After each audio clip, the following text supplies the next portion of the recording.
रचित सुसमाचार उसका 5 का 13 पद को कोई मेहरबानी करके पढ़ेगी। मत्ती रचित सुसमाचार उसका 5 का 13 पद, जल्दी जल्दी। तुम पृथ्वी के नमक हो, परंतु यदि नमक का स्वाद बिगड़ जाए तो वो फिर किस वस्तु से नमकीन किया जाएगा? फिर वो किसी काम का नहीं, केवल इसके कि बाहर फेंका जाए और मनुष्य के पैरों तले रौंदा जाए। धन्यवाद। आइए हम सर्व को चिकास प्रार्थना करें। प्रभु ये वचन तेरा हम सब दे रहे हैं, इसलिए परमेश्वर प्रभु इस समय तू हमसे बोल और बातचीत कर। हर एक वातावरण में विघ्न लाने वाला, हमारे मन और आत्मा में वचन से ध्यान को भटकाने वाला हर एक शक्ति, हर एक व्यक्ति, हर एक विचार, हर एक धारणा, हर एक भाव, प्रभु यीशु नासी के चरणों की चौकी बने। प्रभु हमारे आंखों के ऊपर से पर्दा को तो हटा दे, तेरा अभिषेक इस पूरे मंडली पर होने पाए और मुझसे अयोग्य को तू क्यों कर, यीशु नासरी के नाम में, आमीन। तुम पृथ्वी के नमक हो, परंतु यदि नमक का स्वाद बिगड़ जाए तो फिर किस वस्तु से नमकीन किया जाएगा?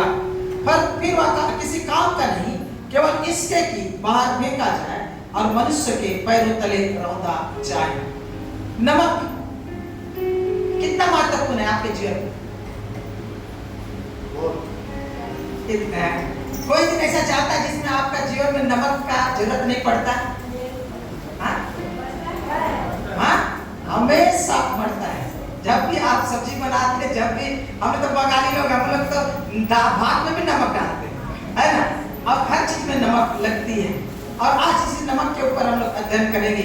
मैं बचपन में था तो हम लोग देखते थे कि बचपन में नमक, रोड़ा नमक बिक्री होता था, बड़ा बड़ा दाना दाना।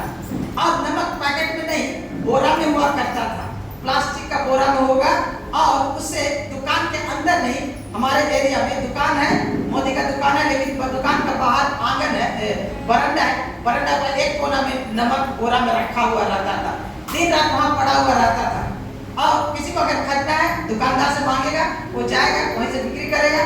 बिक्री करने के बाद शाम जब हो गया तो उसके ऊपर एक बड़ा सा ईटा या पत्थर रख देगा ताकि गाय गरू आके खा न ले।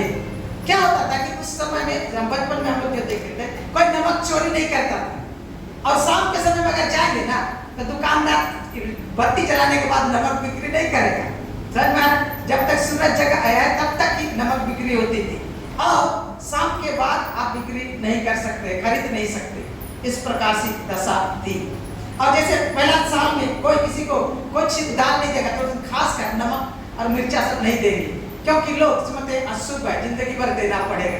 और मैं देखता था कि नमक बाहर पड़ा हुआ रहता था और जब हवा और बारिश के मौसम में विशेषकर ये खराब होने की संभावना होती थी। और जब नमक खराब होने लगेगा तो बोरा में एक लोहा जो जंग लगने से जिस प्रकार लाल वाला, हाँ, जो रक्त जमा होता है वो इसे जमा होने लगता है।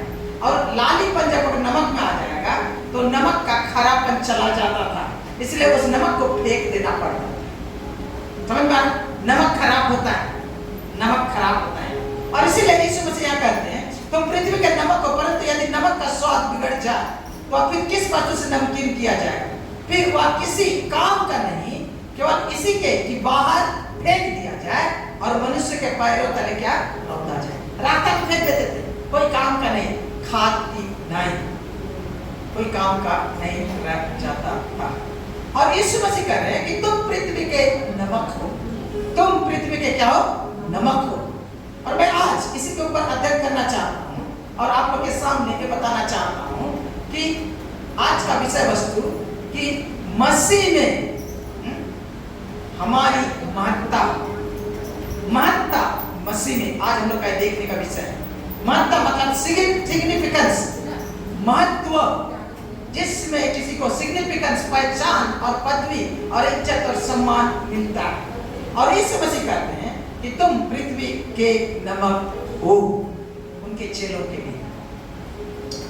आज वो समय है जब इंसान महत्ता की तलाश में, महत्व होने के लिए, इज्जत पाने के लिए, पहचान पाने के लिए क्या कर रहा? प्रयास कर रहा। महत्ता का अर्थ है ध्यान देने योग्य होने की गुणवत्ता।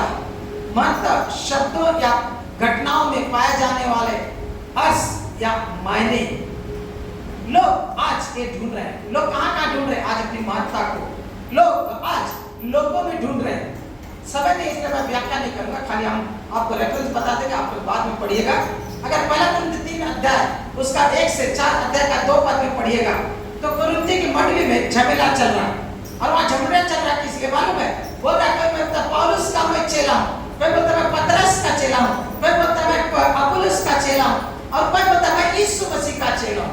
उस कलीसिया में विभाजन पड़ गया और बोल रहा कि मैं ज्यादा इंपॉर्टेंट हूँ क्योंकि मैं मुझे पौलुस के द्वारा मैं प्रभु में आया, कोई बोल रहा मैं अपुल्लोस के द्वारा प्रभु में आया, कोई बोल रहा मुझे पतरस ने बपतिस्मा दिया, कोई बोल रहा मुझे कैफा ने बपतिस्मा दिया। अलग अलग लोग बोले कि मैं इसका चेला हूँ, मैं उसका चेला हूँ।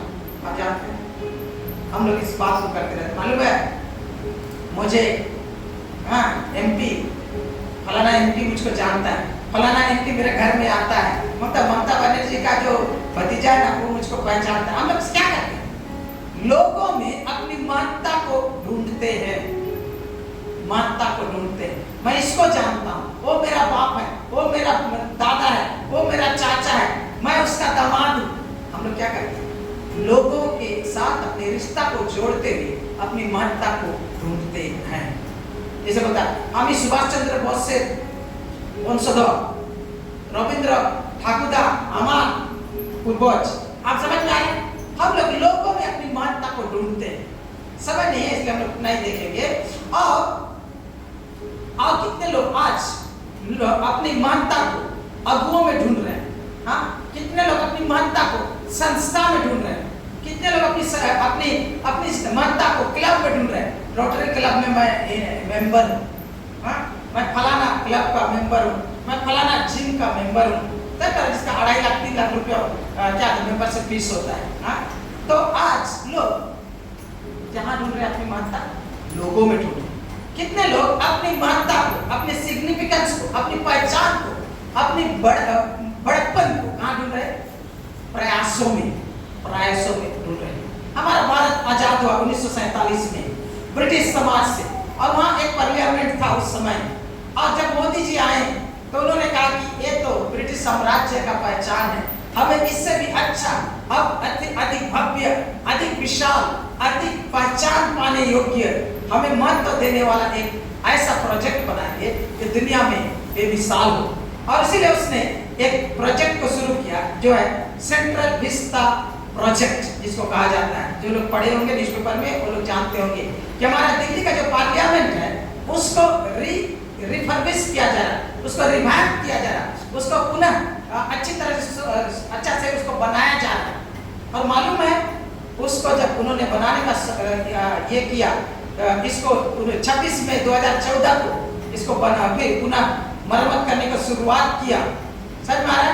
और हम लोग पाते हैं कि अब तक 2020 तक हम लोग पाए 13,450 करोड़ रुपया खर्चा कर चुका है। और कितना खर्चा हो, मैं बैठे बैठे चेक करा था अभी का एस्टिमेट क्या है, तो मैंने पाया कि इसका टोटल एक्सपेंस जो होने वाला 20,000 करोड़।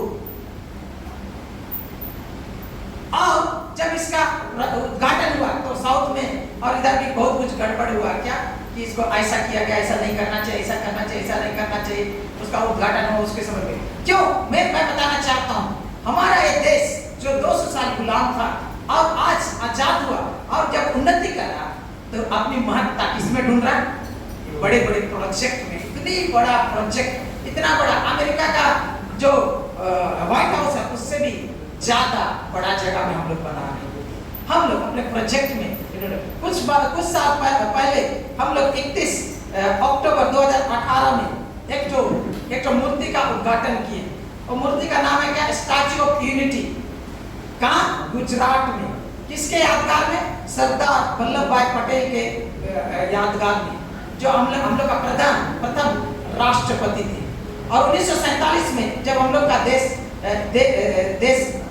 आजाद हो चुका था तो हम लोग पाए उस समय भारत में 560 छोटे छोटे राज्य थे, 500 छोटे छोटे राज्य थे, टुकड़े टुकड़े टुकड़े टुकड़े। और सरदार वल्लभ भाई पटेल ने इन 760 छोटे छोटे जो राज्य थे उन राज्यों को मिलाकर एक अखंड भारत का निर्माण किया। इसलिए आज उसकी इज्जत में एक मूर्ति बनाई। उस मूर्ति का फाउंडेशन 190 फीट है और मूर्ति का ऊंचाई है 597 फीट, यानी कि 787 फीट ऊंचा है। किस लिए ऐसा किया जाए? हाँ, स्टैच्यू ऑफ लिबर्टी है, हाँ ये है, हाँ वो है, लेकिन हमारे यहाँ देखो इतना बड़ा, कितना हजार खर्चा हुआ उसके पीछे, कितना खर्चा है?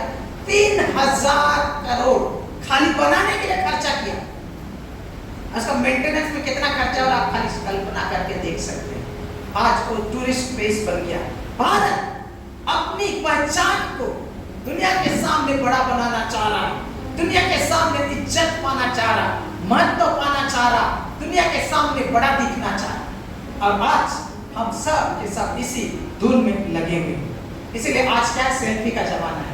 हाँ, एक तो चिकन तंदूरी भी खाया, तंदूरी चिकन भी खाया तो उसका फेसबुक में डालता है। एक तो बिरयानी भी खाया तो इंस्टाग्राम में डालना है ना।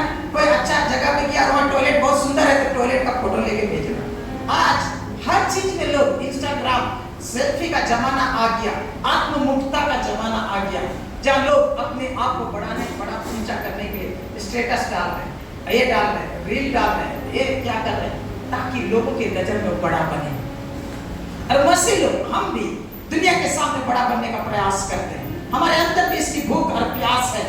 लेकिन मेरे प्रियो, मैं आपके सामने बहुत कुछ रखना चाहता हूँ, लेकिन समय के अभाव में इतने बताना चाहता हूँ कि आपकी और हमारी असली पहचान, आपकी और हमें, हमारे जीवन में सच्चा महत्व, यानी जीवन की महत्ता सिर्फ यीशु मसीह में पाई जाती है।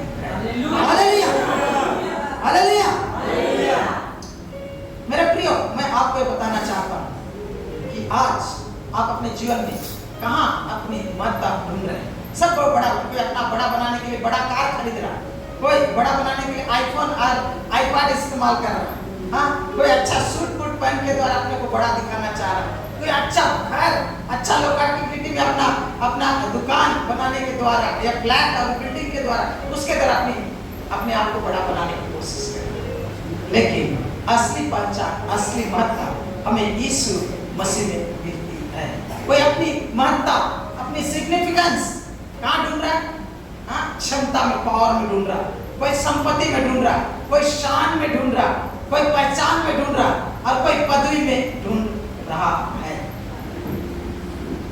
सब लोग अपनी महत्ता को ढूंढ रहे हैं, अपनी सिग्निफिकेंस को ढूंढ रहे हैं, अपनी पहचान और बड़प्पन को ढूंढ रहे हैं। और जैसा कि मैंने कहा, हमें सिर्फ और सिर्फ यीशु मसीह में सच्ची महत्ता मिलती है। और पहला पत्र 2:9 को पढ़ते हैं तो हम लोग क्या पाते हैं? कोई पढ़ दीजिएगा, पढ़ दे जल्दी। पर तुम एक चुना हुआ वंश, राजपदधारी, याजकों का समाज और परमेश्वर की नीच प्रजा हो। हालेलुया। परमेश्वर बोलता है तुम चुना हुआ वंश हो, तुम राजपदधारी हो, तुम याजकों का समाज हो और परमेश्वर की नीच प्रजा हो। हम मसीह में चुने गए हैं और मसीह में होने के कारण आज हमारे जीवन में महत्ता पाई जाती है। दूसरा कुरिन्थी 2:14 से 16 पढ़ेंगे, फटाफट खोलिएगा, पढ़ेगा जल्दी से पढ़े। कुछ के लिए तो मरने के निर्मित मृत्यु की गंध, और कितनों के लिए जीवन के निर्मित जीवन की सुगंध। भला इन बातों के योग्य कौन है? अच्छा, दूसरा कुरिन्थी उसका 2:14 और 15, ठीक है। परमेश्वर का धन्यवाद जो मसीह में सदा हमको जीवन के उत्सव में लिए पुत्र अपने ज्ञान की सुगंध हमारे द्वारा हर जगह फैलाता है, क्योंकि हम परमेश्वर के निकट उद्धार पाने वालों और नाश होने वाले दोनों के लिए मसीह की सुगंध है। हम क्या है? मसीह की सुगंध है। 16 पढ़ी। कुछ के लिए तो मरने के लिए मृत्यु की गंध, और कितनों के लिए जीवन के लिए जीवन की गंध। भला इन बातों के योग्य कौन है? हम क्या बता रहे हैं? तो बता रहा कि हम कौन है इसके बारे में बता रहा, हम कौन है उसके बारे में बता रहा। व्याख्या करने का समय नहीं, लेकिन आज मैं आप लोग को बताना चाहता हूँ। अगर आप पढ़ेगा यूहन्ना 17:15 से 16 पढ़िएगा और 18 तक पढ़ेगा, पहले 2:15 पढ़िएगा, तो आप पढ़िएगा कि आप चुने हुए हैं और मसीह यीशु में आपका महत्व है। और यीशु मसीह जब अपने चेलों को देखता है, आपको और हमको देखता है, तो क्या बोलता है मालूम है? तुम इस दुनिया में बहुत तुम दुनिया के क्या होता है? नमक हो। क्या हो? नमक। यीशु अपने शिष्यों को देखता है तो कहता है कि तुम जगत के नमक हो। मेरे साथ बोलिए, मैं पृथ्वी का नमक हूँ। मैं मसीह का नमक हूँ। मैं पृथ्वी में नमक के रूप में काम करने के लिए रखा गया हूँ। यहाँ पर जब यीशु मसीह बोलता तुम पृथ्वी के नमक हो, तो नहीं बोल रहा है कि तुम होगे या होना चाहिए, परंतु तुम हो। हालेलुया। आप जब यीशु मसीह के चेले बन गए, इस पर विश्वास किए, तो परमेश्वर ने आपके जीवन में एक अलग पहचान दिया और कहता है कि तुम नमक हो, नमक। तुम नमक हो, नमक। एक तुम हो, यहाँ कोई चुनाव नहीं है, एक कोई बनूंगा नहीं है, तुम हो। अर्थात तुम दुनिया में स्वभाव से, प्रकाश से तुम नमक की तरह हो। जिस प्रकार संसार में पहला चीज नमक की जरूरत है। संसार में क्या है? नमक की जरूरत है। उसी प्रकार बिना नमक का नहीं चलेगा। बिना नमक का दुनिया नहीं चलेगा। नमक का दुनिया नहीं चलेगा, क्योंकि बिना नमक का अगर आप जीने का प्रयास करेंगे तो मुश्किल हो जाएगा। गाय गोरू को भी नमक की जरूरत पड़ती है। हम लोग जब प्राइमरी स्कूल में पढ़ते थे तो हम लोग का टॉयलेट तो था, लेकिन लड़का लोग हम लोग कभी भी टॉयलेट में नहीं जाते थे। हम लोग बाउंड्री का बाहर जाते थे और बाउंड्री का बाहर में जाके दीवार को आशीर्वाद दिया करते थे। समझ में? और क्या होता था कि उधर गांव का जो बैल सब आता था, आके वहां का दीवार को चाट के वो दीवार को पूरा आधा से ज्यादा खा गया। क्यों मालूम है? उनको भी क्या की जरूरत है? नमक की जरूरत है। तो इंसान को उससे और भी अधिक है। संसार को क्या नमक की जरूरत है? अर्थात संसार को यीशु मसीह के चेलों की जरूरत है। आपका सारत्व, आप सारत्व और प्राणधार हो। जिस प्रकार प्राण को बचाने के लिए नमक की जरूरत है, उसी प्रकार इस संसार को बनाए रखने के लिए मसीह लोगों की जरूरत है। पुराने जमाने में जब रोम साम्राज्य में एक लोगों को जब सेना के जो आर्मी ऑफिसर लोग को जब तनख्वाह दिया जाता था, उसका एक हिस्सा नमक के रूप में दिया जाता। आपको 80% कोइन दिया गया, सिक्का दिया गया, और 20% नमक के रूप में आपको तनख्वाह को दिया जाता है। ये लैटिन शब्द सैलरियम, सैलरियम से इंग्लिश में शब्द है सैलरी। सब मारे सैलरी जो शब्द है सैलरियम से है, और सैलरियम क्या कहाँ से है? नमक से। कहाँ से है? नमक से। और इसीलिए नमक वेतन के रूप में, पगार के रूप में दिया जाता था। जैसे जिसका कीमत उस जमाने में एक सोना या रुपया के बराबर था। और इसीलिए इंग्लिश में कहा इज वर्थ हिज सॉल्ट। अगर कोई व्यक्ति बहुत अच्छा काम करता है तो उसको जितना तनख्वाह देते हैं वो तनख्वाह वाजिब है। जब बोलेंगे तो इज वर्थ हिज सॉल्ट, ये शब्द जब कहा जाता है ये मजदूरी के योग्य है या नमक देने के योग्य है। नमक बहुत ही महत्वपूर्ण था रोम साम्राज्य में। इसलिए यीशु मसीह ने जब कहा था तुम पृथ्वी के नमक हो, तो तुम्हारा कीमत नमक की तरह यानी सोने की तरह है। जैसे सब प्राणियों को, उसी प्रकार सब मनुष्य को जीने के लिए नमक चाहिए। जीवित रहने के लिए, जिंदा रखने के लिए, बचे रहने के लिए नमक की जरूरत होती थी। और ग्रीक सभ्यता में दो चीजों का सबसे अधिक महत्व दिया गया, सोल और साल। सोल और साल। सोल हुआ सूर्य और साल हुआ नमक। और वो लोग ये विश्वास करते थे कि दुनिया को बनाए रखने के लिए सोल की जरूरत है, यानी कि सूरज की जरूरत है, और नमक की जरूरत है। नमक कहाँ से आता? समुद्र से आता। यहाँ पर हम देखें बच्ची का नाम सॉल्ट है, राइट? SOLT। बहुत अच्छा बच्चा नाम लेके आया था। आज बच्चे का नाम है सॉल्ट। और यीशु मसीह कहते तुम दुनिया के सॉल्ट हो, तो दुनिया के क्या हो? नमक हो। ग्रीक लोग नमक को इतना महत्व देते थे कि उसे कहते थे ईश्वरीय है। क्या? दैवीय है, दैवीय है। और रोम लोग बहुत सारे देवी देवता की पूजा करते थे, और उसमें से एक जो होता था सूरज। क्या है? सूरज। और वो लोग ये कहते थे कि सूरज के बाद अगर किसी चीज का सबसे अधिक हमारे जीवन में अधिक महत्व है, तो महत्व है एक नमक का। किसका? सोल का। क्या का? सोल का। उसे ईश्वर का दर्जा के रूप में दिया जाता था। और यीशु मसीह क्या कह रहा मालूम है? तुम पृथ्वी के क्या हो? नमक हो। तुम पृथ्वी के सोल हो। साल नहीं, साल हो, साल। सोल हुआ सूरज, साल हुआ नमक। सूरज के बाद अगर किसी का महत्वपूर्ण स्थान है तो नमक। वो दैवीय है, जीवन को बनाए रखने के लिए नमक की अति आवश्यकता है। और यीशु मसीह करे दुनिया को चलाने के लिए, बनाए रखने के लिए मसीह लोगों की, तुम लोगों की जरूरत है। समझ में आया? हाँ? संसार को तुम्हारी जरूरत है। तुम सारक को अत्य आवश्यक प्राण धर्म। संसार में तुम्हें यही किरदार निभाना है। पहला चीज आप लोग के सामने रखना चाहता हूं कि एक अति आवश्यक। दूसरा, नमक का संबंध था किसके साथ? निर्मलता के साथ। जानने की जरूरत है, नमक का संबंध किसके साथ जुड़ा हुआ था? निर्मलता या शुद्धता, विशुद्धता, पवित्रता, साधुता, निर्दोषता, इसके साथ जुड़ा हुआ है। खरा, ये आदमी खरा है, मतलब ये आदमी खाटी है। हाँ? ये नमक खरा है, मतलब इसमें मिलावट नहीं है। हाँ? इसमें नमकीनपन है, सबसे विशुद्ध वस्तु है। नमक, रोमियो लोग कहते थे कि नमक सबसे विशुद्ध वस्तु है, क्योंकि ये सबसे शुद्ध वस्तु है, सूर्य और समुद्र से आया है। समझ में आया? इसीलिए सूर्य को ईश्वर का चढ़ावा के रूप में उपयोग किया जाता था। लव्य व्यवस्था 2:12 को कोई पढ़ दीजिएगा। पुराना नियम लव्य व्यवस्था 2:13 को पढ़ दीजिएगा। लव्य व्यवस्था 2:13। फिर अपने सब अन्य बलियों को नमकीन बनाना। हाँ। और अपना कोई अन्य बलि हाँ। अपने परमेश्वर के साथ बधी हुई वाचा के नमक से रहित होने ना देना। हालेलुया। परमेश्वर का पुराना नियम है, कोई भी बलि चढ़ाओ, चाहे मेल बलि, चाहे पाप बलि, चाहे दोष बलि, चाहे धन्यवाद बलि, चाहे कोई भी भेंट चढ़ाओ, तो और भेंट के साथ हमेशा क्या चढ़ाना है? नमक चढ़ाना।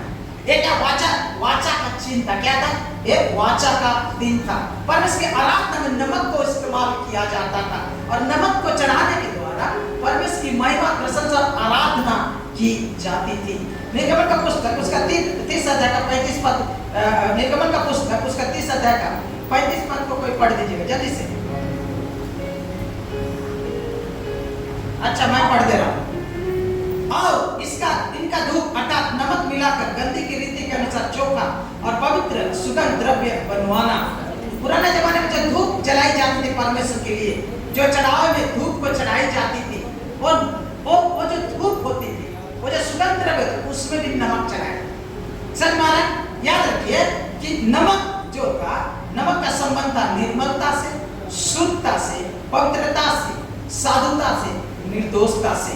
और मसीह लोगों को इस संसार में निर्मलता, शुद्धता, पवित्रता, निर्दोषता का मानक बनना चाहिए। हालेलुया। अगर कैसा शुद्ध जीवन जीना है, कैसा पवित्र जीवन जीना है, कैसा निर्दोष जीना है, कैसे निर्मल जीना है, कैसे विशुद्ध जीवन जीना है, अगर देखना है तो संसार देखे किसमें? मसीह। इसलिए तुम पृथ्वी का नमक हो, यानी कि तुम पृथ्वी में पवित्रता के मानक हो, तुम नैतिकता के मानक हो, तुम समझदारी के नमक हो, ईमानदारी के नमक हो, कार्य में ईमानदारी, व्यवसाय में ईमानदारी, नैतिकता का व्यवहार, सदाचार का व्यवहार, पुण्यशीलता का मानक मसीह लोग होना चाहिए। हालेलुया। यानी कि मसीह लोग पवित्रता का मानक होना चाहिए। 2 तिमोथी 3:13 को पढ़ दीजिएगा कोई। 2 तिमोथी 3:13 फटाफट कोई भी पढ़ दे। परंतु हाँ। दुष्ट और बहकाने वाले धोखा देते हुए और धोखा खाते हुए बिगड़ते चले जाएंगे। हाँ, संसार को जब हम लोग देखते हैं तो हम लोग पाते हैं कि संसार दुष्ट वाला हो गया, धोखा देने वाला, धोखा करने वाला, और क्या बिगड़ते जा रहा संसार। क्या बिगड़ते जा रहा संसार? संसार में बुराई और पाप और गंदगी बढ़ती जा रही है। इन बुरे संसार में, इस बुरे संसार में हमें कैसा जीना है? निर्मल नमक की तरह जीना है। हालेलुया। आइए मैं 2 अध्याय का फिलिप्पी 2 अध्याय का 14-15 पढ़ो।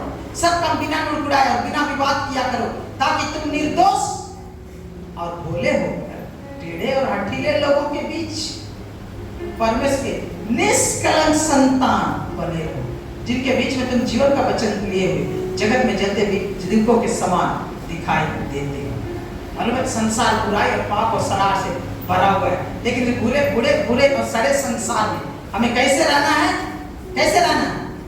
नमक की तरह खरा, शुद्ध और पवित्र जीवन जीना है। हालेलुया। अगर पवित्रता और मान्यता अगर हटा दिया संसार से, तो सब के सब संसार एकदम सड़ के, नमक एकदम सड़ के खराब हो जाएगा। नमक का दूसरा काम क्या था? नमक का दूसरा संबंध था क्या सर? सड़ाहट को रोकने से, यानी परिरक्षक के रूप में काम करती थी। क्या के रूप में?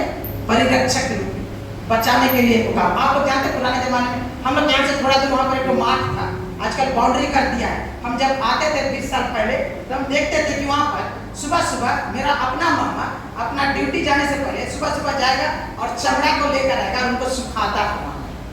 कितने लोग देखे वाले? यहाँ चमड़ा सुखाया जाता था, है ना? लेकिन चमड़ा को सुखाने से पहले उसको क्या करेगा? खसी बकरा जो भी काटा, उसको काटेगा, उसको नमक लगाया जाएगा और नमक लगा के क्या करेंगे? उसको वहां पर रखते थे। नमक क्या? सड़ाहट को रोकता है। आजकल हम लोग बच्चों को क्या करते हैं? डिलीवरी के बाद हम लोग इसको क्या करते हैं? हाँ, नहलाते धुलाते हैं इससे उससे। लेकिन पुराने जमाने में एक बच्चा जब पैदा होगा तो उसको नहलाएगा, क्या चीज से साफ करते थे? नमक थोड़ा सा ललका से लगा के उसको क्या करते? साफ करते थे। समझ में आ रहा? कुछ भी प्लूटार्क ने एक बात कहा, meat is a dead body and part of a dead body and will if left to itself go bad, but salt preserves it and keeps it fresh, is therefore like a new soul inserted into the dead body। वो क्या बोल रहे हैं कि meet जो है, मांस एक मरा हुआ शरीर है और एक मरा हुआ शरीर का अंश ऐसा ही रहेगा और खराब हो जाएगा। लेकिन जब नमक को उसमें डाला जाता है तो इसको बचाता है, इसको रखता है और इसको तरोताजा बना के रखता है, और इसलिए इसके अंदर एक आत्म प्राण के रूप में काम करता है। यानी कि जहां पर मसीह लोग रहेंगे और नमक की तरह रहेंगे ना, वो लोग सड़ाहट को रोकेंगे, बुराई को रोकेंगे, पाप को रोकेंगे, अपवित्रता को रोकेंगे और गलत चीजों को रोकेंगे। हालेलुया। मैं बहुत कुछ उदाहरण दे सकता हूँ, लेकिन मैं इतना बताना चाहता हूँ। कुछ लोगों के साथ अगर उठे बैठेंगे ना, तो देखिए उनके साथ गाली देना, चोरी करना, गंदा चीजों का बातचीत करना बहुत आसान हो जाता है। लेकिन कुछ लोगों के पास आप जाएंगे ना, उनके सामने उल्टा पुल्टा आप नहीं बोल सकते, क्योंकि बोलने के आपको मुश्किल है। क्यों? खरा नमक क्या है? और मसीह लोगों को वो चीज बनना चाहिए जहाँ सड़ाहट को बढ़ाने वाला नहीं, बल्कि सड़ाहट को रोकने वाला होना चाहिए। समय नहीं कि मैं आपको बताऊं, दूसरा 2 का 7 से 12 पढ़ेगा, डाली का 9 से 27 पढ़ेगा। दुनिया सड़ाहट से सड़ाहट की ओर भागता जाएगा, लेकिन मसीह लोगों के कारण इस सड़ाहट को रोका गया है। दुनिया में कहीं पर भी गए, हम लोग का भारतवर्ष में जब विलियम केरी आया तो यहाँ पर क्या होता था? कुष्ठ रोगियों को जला दिया जाता था, और जला दिया जाता था, और कोई विधवा लोगों को पति मर गया तो उसके साथ उसको भी जिंदा जला दिया जाता था, और बच्चों को भी नदी में बलि किया जाता था देवता के रूप में। जब मिशनरी लोग आए तो उन्होंने क्या किया? बच्चों को नदी में फेंकना, जिंदा फेंकना, विधवा को, जिंदा लोगों को जलाना। उसी प्रकार कुछ रोगियों को देश निकाल करना, इन सब चीजों का जितना कुप्रथा था, मसीह लोग जहां आए उन सब कुप्रथाओं को क्या किया? रोक लिया। हालेलुया। मालूम है छुआछूत, जात पात, अरे छुआछूत बहुत चलती थी, लेकिन मसीह लोग जहां गए वहां छुआछूत धीरे धीरे होता, क्योंकि हम लोग कौन है? पृथ्वी के नमक हैं। हम लोग सड़ाहट को क्या करते हैं? रोकते हैं। हालेलुया। इसलिए आप अपने परिवार में सड़ाहट को रोकने वाला बने, आपके पड़ोसी में अपने सड़ाहट को रोकने वाला बने, आपके काम के क्षेत्र में, आपके समाज में बुराई को रोकने वाला बने। आप उसके भाग मत बने, वरन उस बुराई को रोकने वाला बने। आपका जीवन खराब होना चाहिए। मैं जब कॉलेज में था, मेरा लड़का लोग बहुत उल्टा पुल्टा बातचीत करते रहता था, लेकिन जब मैं उनके यहाँ चले जाता था ना, तो लोग क्या करते मालूम है, टॉपिक बदल देते, ये नेहरू आ गया, इसके साथ सामने ये चीज नहीं चलेगा। मद्रास क्रिश्चियन कॉलेज में एक व्यक्ति का उदाहरण हमने सुना अपने पास्टर के द्वारा। वो पढ़ने के लिए जब मद्रास कॉलेज में गया तो वहाँ रैगिंग होता है। रैगिंग होता है तो क्या किया, बोला तुम गाली बको, ऐसे ऐसे गाली बको। बोला हम गाली नहीं बकेंगे, क्रिश्चियन लड़का था, हम गाली नहीं बकेंगे। तो बोला तो ये साबुन को खाना पड़ेगा, हमाम साबुन। बोला गाली बको नहीं तो ये हमाम साबुन को खाओ। तो उसने क्या किया मालूम, वो साबुन के लिया और थोड़ा थोड़ा करके पूरा हमाम साबुन को खा, लेकिन अपना मुंह से एक गाली। इसमें दोबारा जब वो लौट के आता था, कॉलेज में घुसता था ना, लड़का टीचर सब उसके अदब में क्यों मालूम है, पृथ्वी में क्या है, नमक के रूप में काम करता। बहुत कुछ है नमक का स्वभाव के बारे में। नमक खाना में स्वाद को बढ़ाता है, नमक प्यास को बढ़ाता है, और इसका उदाहरण बहुत तरह से हम देख सकते हैं, लेकिन समय यहीं तक समाप्त होता है, इसलिए मैं आपको ये बताना चाहता हूँ। यीशु मसीह कहते हैं तुम क्या हो, पृथ्वी में नमक हो। और याद रखिए नमक क्या करता है, नमक क्या करता है, पहला चीज नमक का काम शुद्धता का परीक्षण, पवित्रता का पवित्र जीवन। दूसरा नमक पवित्र सड़ाहट को अपने पवित्र जीवन के। इतना ही आज के लिए मैं पृथ्वी में नमक, मैं सड़ूंगा नहीं, सड़ने सड़ाहट को रोकूंगा, मैं विशुद्धता पवित्रता का जीवन जीऊंगा। परमेश्वर हमें ऐसा करने के लिए सहायता। आइए अपना पवित्र प्रभु इस वचन को अपने लोगों के बीच काम करने के लिए अनुकूल करना, अपने रोल को समझने में साथ प्रभु हम कहना चाहते हैं, हमारे आत्मा में इस बात को बचा दे कि पृथ्वी में नमक है, यीशु के नाम में आमीन।